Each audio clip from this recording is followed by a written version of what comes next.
Hey guys, it's Rob from Rob Finds Treasure, and if you watched my last nickel hunt, at the end of it, I said I hope that this is that box.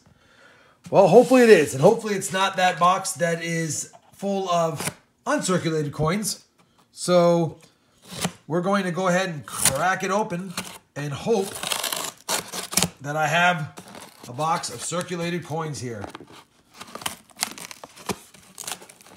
All right, here we go. Let's see what we get. First roll. Definitely circulated, so that's a good sign. We'll check the other end. Yep. All right, guys. It couldn't be that box if it was uncirculated, but since it's circulated, we got a shot at something good. So like always, we'll get cracking into these rolls, and if I find something cool, I'll be sure to loop you in. Let's get to hunting.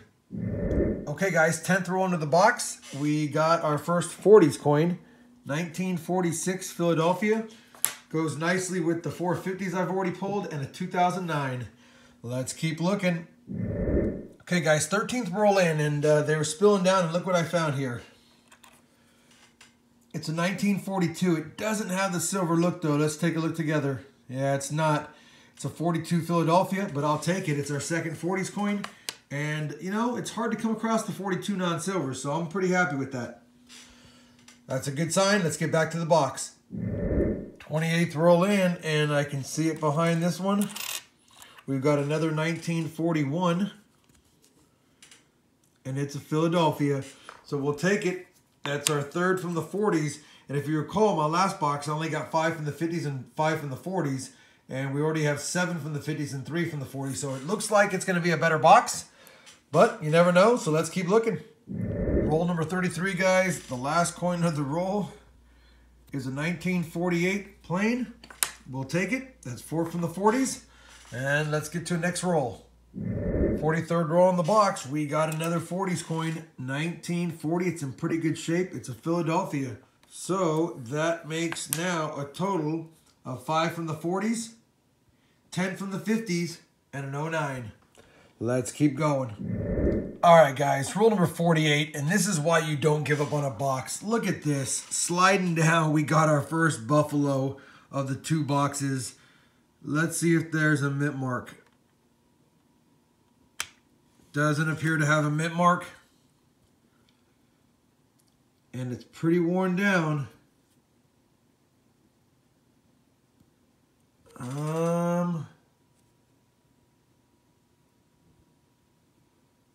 That's going to be tough. My hands are so dirty. I apologize. It's been a lot of rolls. Let me wash my hands and let me nicodate this guy and see if I can get a date. Oh, I might be able to see it's hard to tell. You know what? Let me look at it under a better loop, and if I have to nicodate it, I'll bring it back and fill you guys on in of what year it is. All right, everyone, I use nicodate. You can make it out. It's a 1916. Tough read, but I know you can picture that right there. Let me get my macro back off. So a little bit of nicodate, a little bit of polishing. We've got a 1916. I'll take it. Philadelphia mint. So not a bad find in this box. Anytime you get a Buffalo, let alone one from the teens, you're happy with that. And as you can see, I barely treat it with nicodate just so you don't get that ugly acid mark. You can see that it has been treated, but it's still a pretty coin. Okay, everyone, another box of nickels down. We ended up with 2 2009s, 58 from the 60s. We got 11 from the 50s. We got 52. Couple of 53s, a 54 and a 55. We got 2 57s, 2 58s, and 2 59s. In the 40s, we got a 40, a 41, a 42 non-silver, a 46, and a 48. And the find of the box has to be this 1916. Had to use a little nicodate on it. Buffalo nickel. Hope you enjoyed this hunt with me. If you did, please give the video a thumbs up. And as always, everyone, happy hunting and thanks for watching.